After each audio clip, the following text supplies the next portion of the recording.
natin sa sa Brookhaven. Ibang-iba no? Ganda dito. Medyo nakakatakot talaga dito. Pansin mo, dito sa kalsada, wala masyadong tao. Walang dumadaan, no? Nakatakot. Tapos gabi pa, Tignan mo itong dinadaanan natin naman. Mag-isa ka lang dito dadaan tuwing gabi. Ikaw ba naman di matakot? Wala na si Carl sa paningin natin. Bilis kasi magpatakbo eh. Palang-palaw mag-drive yun eh. Kaya nga eh. Ito na, mukhang ito na yata yung pinakamalap. Parang hindi pa yata 7-Eleven to eh. Parang, pharmacy. Pasok tayo dito. Ano ba meron? Uy, ayos lang. Meron din naman pala mga mabibili dito. Kaso, mas madami yung alak dito pa.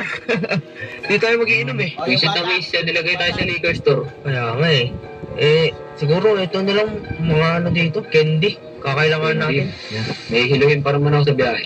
Oo nga. Puro beer naman nandito eh. Ito. Candy na lang yung kunin nyo. Para goods tayo, all goods.